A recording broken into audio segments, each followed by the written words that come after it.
وسلام على عباده الذين اصطفى اما بعد فاعوذ بالله من الشیطان الرجیم بسم اللہ الرحمن الرحیم۔ معزز محترم محتشم سامعین، 20 دسمبر بروز منگل 2022 بعد نماز عشاء کا یہ درس قرآن انشاءاللہ سورۃ النحل آیت نمبر 110 سے لے کر آیت نمبر 112 تک جاری رہے گا۔ آپ دعا فرمائیے رب کریم مجھے شرح صدر کے ساتھ حق سچ بیان کرنے کی توفیق عطا فرمائے، اور اللہ تعالی ہم سب کو عمل والی باتوں پر عمل پیرا ہونے کی توفیق عطا فرمائے۔ پچھلی نشست میں یہ بیان ہوا تھا کہ اگر کوئی جبری طور پہ مسلوب الاختیار ہو کے کفریہ جملہ بول لے تو اللہ تعالیٰ کی طرف سے معافی ہے، مگر جو دل سے کفر پر مطمئن ہو جائیں وہ لوگ اولئک الذین طبع اللہ علی قلوبہم، وہ لوگ تو وہ ہیں جو کفر پر راضی ہیں یا جو کفر کے نظام پر راضی ہیں، تو یہ وہ لوگ ہیں جن کے دلوں پر مہر لگ چکی ہے، وسمعہم، جن کے کانوں پر بھی، وابصارہم، اور جن کی آنکھوں پر بھی، واولئک هم الغافلون، یہی لوگ اپنے اعمال سے غافل ہیں۔ لا جرم انہم فی الآخرۃ هم الخاسرون، ضرور یہی لوگ آخرت میں نقصان اٹھانے والے ہیں۔ اب آج کی آیت نمبر 110 میں اللہ تعالیٰ صحابہ کی شان بیان فرما رہا ہے کہ ثم ان ربک للذین ہاجروا، پھر بے شک آپ کے پروردگار کا معاملہ ان کے ساتھ جنہوں نے ہجرت کی، من بعد ما فتنوا، بڑی آزمائشوں سے گزرنے کے بعد، کہ مکہ میں وہ جب تک رہے ان پر ظلم و ستم کے پہاڑ توڑے گئے، انہوں نے وہ بھی برداشت کیا اور پھر ہجرت بھی کی، ثم جاہدوا، اور پھر جہاد بھی کیا، وصبروا، اور مصائب میں سے صبر سے کام لیا، اگر مصیبتیں آ گئی ہیں تو صبر بھی کیا۔ اب کتنی صفتیں ہو گئی جی؟ ہاجروا، انہوں نے ہجرت کی ہے، من بعد ما فتنوا، اور ان پر فتنے بڑے آئے، آزمائشیں بڑی آئیں، ثم جاہدوا، پھر جہاد کیا مدینہ میں پہنچ کر، وصبروا، اور صبر سے کام لیا، تو ان ربک من بعدها لغفور الرحیم، بے شک آپ کا رب ان آزمائشوں کے بعد ان کے لیے بڑا بخشنے والا اور بڑا ہی رحم فرمانے والا ہے۔ بعض علماء تو کہتے ہیں کہ یہ وہی مظلومان مکہ کی بیان ہو رہی ہے، مثلا حضرت عمار، حضرت صہیب، حضرت بلال، حضرت خباب ابن ارت، ان کے بارے میں یہ بیان ہو رہا ہے کہ ان کی اللہ تعالیٰ نے کامل بخشش فرما دی ہے کہ انہوں نے جہاد کیا، آزمائشوں پر پورے اترے، صبر کیا، تو اللہ تعالیٰ ان کی مغفرت فرما چکا ہے۔ بہرحال جو بھی یہ کام کرے گا اللہ اس کی مغفرت ضرور فرمائے گا۔ آگے آیت نمبر 111، یوم تأتی کل نفس ما تجادل، اس دن کو یاد کرو جب آئے گا ہر نفس کہ جھگڑا کر رہا ہوگا، عن نفسہا، صرف اپنے متعلق، یعنی اس دن کو یاد کرو جب ہر کوئی اپنے نفس کی خیر کر رہا ہوگا، کوئی کسی کا خیر خواہ۔ یہ کون سا دن ہے جناب؟ قیامت کا دن۔ بولو بھائی کون سا دن ہے؟ قیامت کا دن ہے، جس دن سب کو اپنی اپنی پڑی ہوگی، کوئی کسی کی فکر نہیں کرے گا، اور اگر کسی کو کوئی فکر کرے گا تو وہ صرف پیارا محبوب آمنہ کا لال ہوگا، باقی تو کوئی نبی بھی ایسا نہیں کرے گا۔ اس پر میں آپ کو ایک روایت سناتا ہوں تفسیر بغوی سے، حضرت عمر بن الخطاب پڑھی رضی اللہ تعالی عنہ سے روایت ہے کہ انہوں نے حضرت عمر نے حضرت کعب بن احبار سے فرمایا کہ اے کعب، کوئی ایسی بات سناؤ نا یار کہ ہمارے دلوں میں اللہ کا خوف پیدا ہو جائے۔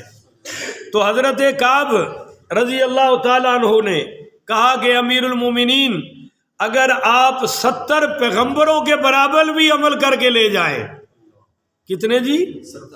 70 پیغمبروں کے برابر عمل کر کے چلے جائیں، پھر بھی آپ قیامت کے دن آپ پر بار بار ایسی گھڑیاں آئیں گی کہ اس وقت آپ کو اپنی جان کے علاوہ کسی دوسرے کا خیال نہیں ہوگا۔ اب یہ صحابہ کو کہا جا رہا ہے، اور ہمارے یہاں بیوقوفوں نے ڈراموں کا نام قیامت رکھ رکھا ہے، فلموں کا نام قیامت رکھ رکھا ہے، اور قیامت پہ گانے آ رہے ہیں جناب۔ اس قدر بھی کوئی غافل ہے آخرت سے؟ اور یہ قیامت کا اصل دن ہے کہ حضرت کعب بن احبار کہہ رہے ہیں امیر المومنین اگر آپ 70 پیغمبروں کے برابر عمل لے آئے تو پھر بھی قیامت میں بار بار ایسی گھڑیاں آئیں گی، ایسے موقع آئیں گے کہ آپ کو صرف اپنی جان کا فکر ہوگا اور کسی کا کوئی فکر نہیں ہوگا۔ جہنم ایک ایسا سانس کھینچے گی کہ ہر مقرب فرشتہ، ہر برگزیدہ نبی دو زانو ہو کر اللہ کی بارگاہ میں بیٹھ جائے گا، یہاں تک کہ حضرت ابراہیم بھی کہہ اٹھیں گے کہ اللہ میں تجھ سے اپنی جان کی پناہ مانگتا ہوں، اپنی جان کی امان مانگتا ہوں، آج مجھے اور کسی کی کوئی فکر نہیں ہے۔ اور پھر حضرت یہ کعب احبار رحمۃ اللہ علیہ نے کہا کہ امیر المومنین قرآن میں یہ آیت پڑھ لے، یوم تجادل کل نفس عن نفسہا، کہ یہی آیت جو میں پڑھ رہا ہوں کہ ہر نفس اس دن آئے گا مگر اپنے نفس کے بارے میں بحث کرے گا، کسی اور کی کوئی فکر نہیں کرے گا۔ حضرت ابن عباس رضی اللہ تعالی عنہ نے اس آیت کا یہ بھی مطلب بیان فرمایا ہے کہ کل نفس تجادل عن نفسہا، کہ ہر کوئی نفس کے جھگڑے میں ہوگا۔ بولو بھئی، ہر کوئی ہاں جی اپنے آپ کو بری قرار دے گا، اگلے کو ملوث کرے گا۔ اس کی انہوں نے پھر بیان ایک بات عجیب فرمائی، حضرت عبداللہ ابن عباس رضی اللہ تعالیٰ عنہ نے فرماتے ہیں کہ روح اور بدن کا بھی جھگڑا ہوگا۔ ہمارے اندر دو چیزیں ہیں نا، ایک روح ہے اور ایک بدن ہے۔ تو حضرت عبداللہ ابن عباس رضی اللہ تعالیٰ فرماتے ہیں قیامت کے دن روح اور جسم کا جھگڑا ہوگا۔ روح کہے گی اے میرے اللہ، نہ میرے ہاتھ سے، میرے تو ہاتھ نہیں تھے جن سے میں پکڑتی، میرے کوئی پاؤں نہیں تھے کہ جس سے میں چلتی رہی ہوں، میری کوئی آنکھ نہیں تھی کہ جس سے میں دیکھتی رہی ہوں، میرا کوئی بدن بھی نہیں تھا، میرا تو کچھ بھی نہیں تھا، تو آج اس بدن کو پکڑ، یہ ساری کرامتیں اس کی ہیں، ساری کرتوتیں اس کی ہیں، میرا کوئی قصور ہے؟ پھر بدن بولے گا اے اللہ تو نے مجھے تو لکڑی کی طرح بے جان پیدا کیا تھا، میرے ہاتھ تو تھے پر ہلتے نہیں تھے، میرے پاؤں تھے پر میں ان سے چل نہیں سکتا تھا، میری آنکھیں تھی مگر دیکھنے کی قوت نہیں تھی، اچانک میرے اندر روح آئی تو میری زبان بولی، روح آئی تو میری آنکھوں نے دیکھا، روح آئی تو میرے پاؤں چل پڑے۔ تو حضرت ابن عباس رضی اللہ تعالی عنہ نے فرمایا کہ روح، جسم یہ کہے گا روح کا قصور ہے، اور روح کی کیا کہے گی کہ تواڈے چ کچھ ہے بولو بھائیو، اپنے کول تو جسم بھی ہے روح بھی ہے، تو بولو نا، انجج نہ کرو، میں بڑی باری روکیا ہے پر نہیں ہٹتے بھائی جڑے لگے نے، حالانکہ سر وڈا ہے، زبان چھوٹی شے نو نہیں ہلاندے بھائی۔ دیکھو روح کہے گی میں بے قصور ہوں، اور جسم کہے گا میرا کوئی قصور نہیں، یہ سارا روح کا مسئلہ ہے، روح کہے گا سارا جسم کا مسئلہ ہے۔ تو سیدنا عبداللہ ابن عباس پڑھیے رضی اللہ تعالی عنہ نے فرمایا بھائی یہ روح اور جسم کو اللہ نے اس طرح بنایا ہے جس طرح ایک بندہ تھا اندھا اور ایک تھا لنگڑا، اب دونوں باغ میں چلے گئے، بھوک لگی ہوئی ہے، اندھا دیکھ نہیں سکتا اور بولو لنگڑا پکڑ نہیں سکتا، بھائی چلے گا تو اوپر پکڑے گا نا، اس سے تو چلا ہی نہیں جاتا، اندھے کو کچھ نظر نہیں آتا۔ تو لنگڑے نے کہا اندھے سے بھائی تم ایسا کرو کہ مجھے کندھوں پہ بٹھا دو، نہیں سمجھ آئی، مجھے بٹھاؤ کندھوں پر اور چل پڑو، چلنا تیرا پکڑنا میرا۔ اندھے نے اس کو کندھوں پر بٹھایا، لنگڑا اوپر بیٹھ گیا، اور اب انہوں نے پھل توڑے۔ تو دونوں کا جرم ہے یا ایک کا ہے؟ ٹھیک ہے نا جی۔ اب اندھا کہے جی مجھے تو نظر نہیں آتا، اور لنگڑا کہے مجھ سے تو حضرت عبداللہ ابن عباس فرماتے ہیں یہ دونوں مجرم ہے نا، اندھا اور لنگڑا۔ اسی طرح روح سے بھی پوچھا جائے گا اور جسم سے بھی پوچھا جائے گا۔ تو یہ تھا جناب یوم تأتی کل نفس تجادل عن نفسہا۔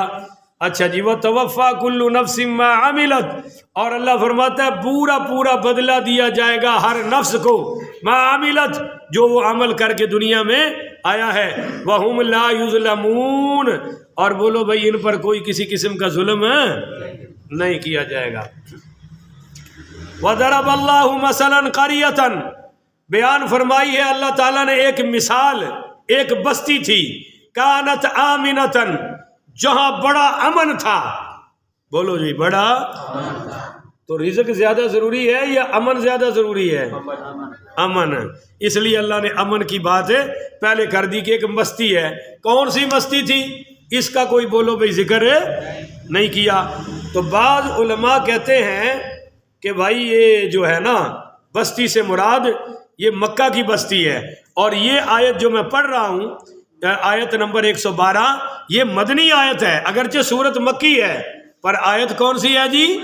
مدنی ہے، یعنی مدینہ میں اللہ تعالیٰ نے یہ آیت نازل فرما کے مدینے والوں کو ڈرایا اور سمجھایا مسئلہ کہ بھائی ایک مسئلہ بستی تھی، کانت آمنتن بڑا امن تھا، مطمئنتن اور سکون بھی بہت تھا۔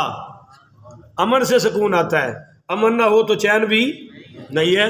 یاتیہا رزقہا رغدم من کل مکان، اور آتا تھا ان کے پاس اس کا رزق بہت زیادہ، رغدن کھلم کھلا، من کل مکان ہر طرف سے رزق ہی رزق تھا، جہاں وہ پیر رکھتے تھے خیر ہی خیر تھا، اور امن بھی تھا، سکون بھی تھا، اور چین بھی تھا، رزق بھی کھلا تھا، آنے جانے میں تجارت میں کوئی خطرہ نہیں تھا۔ پر کیا کیا؟ فکفرت بانعم اللہ، فکفرت بانعم اللہ، انہوں نے اللہ کی نعمتوں کی ناشکری شروع کر دی، کیونکہ بستیاں ساری تگڑی تھیں، امن والی تھی، رزق والی تھی، سکون والی تھی۔ اللہ نے نبی بھیجے، نبیوں نے آ کر کہا کہ دیکھو بھائی ان نعمتوں کا شکر ادا کرو، کفر مت کرو، شرک مت کرو، اللہ پر ایمان لاؤ، اللہ کے رسولوں پر ایمان لاؤ، مگر وہ نبیوں سے ٹکرا گئے، یہ بھی ناشکری ہے، وہ شرک کرتے رہے، یہ بھی ناشکری ہے، اور نعمتوں کو اللہ کی مخالفت میں استعمال کرنا بولو یہ بھی ناشکری ہے۔ پیسہ دیا ہے کنجریوں پر مت وارو، پیسہ دیا ہے بدکاری پر مت لگاؤ، پیسہ دیا ہے یا پیسہ کمانا ہے تو حرام سے مت کماؤ، ملاوٹ سے مت کماؤ، اور رشوت سے مت کماؤ۔ اگر تم ایسا کرو گے ہر گناہ ناشکری میں شامل ہے۔ میں کہنا یہ چاہتا ہوں فکفرت بانعم اللہ، انہوں نے اللہ کی نعمتوں کا ناشکری شروع کر دی۔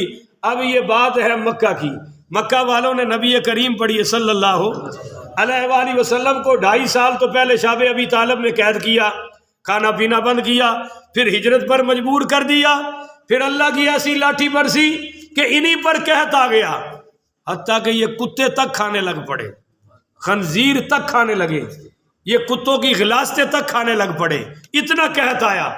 اور پھر یہ ابو سفیان چل کر آئے مدینہ میں حضور پاک صلی اللہ علیہ وآلہ وسلم کی بارگاہ میں۔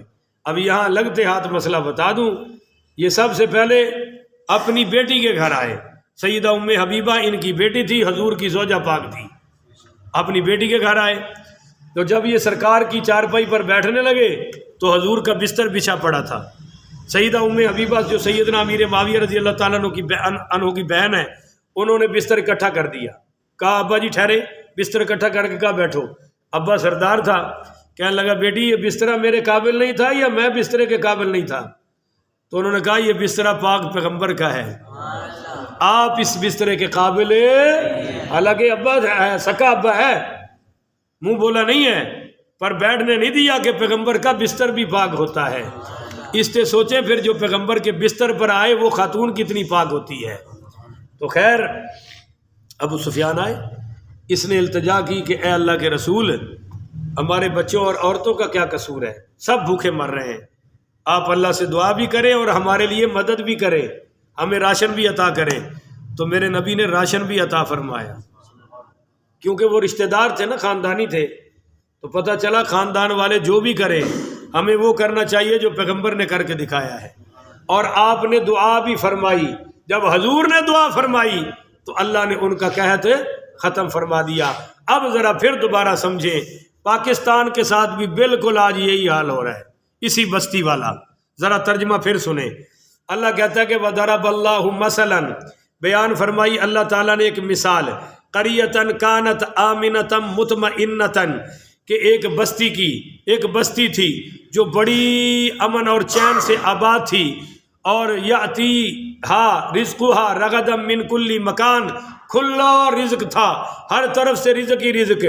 فکفرت بانعم اللہ، انہوں نے میری اللہ کی نعمتوں کا ناشکری کر دی، تو فاذاقها اللہ لباس الجوع، تو اللہ تعالیٰ نے انہیں یہ عذاب کے پہنا دیا انہیں بھوک، لباس الجوع، اللہ نے پھر ان کو بھوک کا لباس پہنا دیا۔ بولو جی، بھوک کا لباس پہنا دیا، کہ روڑ پتی بھی پریشان ہے اور کروڑ پتی بھی، ریڑی والا بھی پریشان ہے، مل آنر بھی پریشان ہے، نوکری پیشہ بھی پریشان ہے، حکومت بھی پریشان ہے، اپوزیشن بھی پریشان ہے، اور کیا ہو گیا کہ پورے ملک میں نعرے لگ رہے ہیں، وہ جی ڈیفالٹ ہونے جا رہے ہیں، خطرہ ہے وغیرہ وغیرہ۔ تو یہ کیا ہے؟ اللہ کی نافرمانیاں جب کرو گے ظالموں، تو لباس الجوعی، اللہ نے پھر تو لباس پہنا دیا بھوک کا، والخوفی، اور خوف کا لباس، بما کانوا یصنعون، ان کارستانیوں کی وجہ سے جو وہ کرتے تھے، ان بدعمالیوں کی وجہ سے جو وہ۔ تو یاد رکھیے، پورے قرآن کا خلاصہ میں دے رہا ہوں کہ جناب جب بھی کوئی قوم تباہ ہوئی ہے، برباد ہوئی ہے، وہ اپنی بدعمالیوں کی وجہ سے ہوئی ہے۔ یہ نہیں ہے کہ پانی ختم ہو گیا تھا اللہ نے فرمایا تباہ کر دو، روٹی نہیں تھی اللہ نے فرمایا تباہ کر دو، نہیں بھائی، نہیں، روٹی، مکان، کپڑا، گیس، یہ سب کچھ ان کے پاس فری تھا۔ اس وقت کی جو گیس تھی میں اس کی بات کر رہا ہوں، یعنی بالن شالن، اور سب کچھ کھلا تھا، مگر وہ اللہ کی نافرمانیوں میں آ گئے، تب تباہی آئی ہے۔ آج بھی پاکستان کا سب سے بڑا مسئلہ سیاسی بحران نہیں ہے، سب سے بڑا مسئلہ معاشی بحران نہیں ہے، سب سے بڑا مسئلہ یہ ہے کہ اللہ ناراض ہے، ہم اللہ کو راضی نہیں کر رہے، اور اللہ راضی ہوتا ہے حضور کی غلامی سے، اور ہم حضور کی غلامی نہیں کر رہے۔ من حیث القوم، ہم بدعمالیوں کے رسیہ ہو چکے ہیں، ہمارے حکمران بھی جھوٹے، ہم بھی جھوٹے، وہ بھی بڑے خیر خواہ بنتے ہیں، اندر چھڑے ہیں، ہمارا بھی یہی حال ہے۔ الناس علی دین ملوکہم، لوگ اپنے بادشاہوں کے دین پر ہوتے ہیں، جیسے ان کا مذہب ہے ویسے ہی عوام کا۔ تو آگے پھر اللہ تعالیٰ کا نظام عذاب والا چل رہا ہے، غضب والا چل رہا ہے۔ ابتدا ہے، روتا ہے کیا، آگے آگے دیکھیے ہوتا ہے کیا۔ ابھی تو بہت کچھ ہونے والا ہے، ایک ہی راستہ ہے کہ واپس آ جاؤ، توبہ کرو۔ امریکہ کی رضا سے بھی کچھ نہیں بنے گا، اور طالبان کی ناراضگی سے بھی کچھ نہیں بنے گا۔ اللہ راضی ہونا چاہیے، اللہ کا رسول راضی ہونا چاہیے۔ اللہ تعالیٰ امت مسلمہ کو اس ڈگر پر چلنے کی توفیق عطا فرمائے۔ آمین۔ آخر ودعوانا ان الحمدللہ رب العالمین۔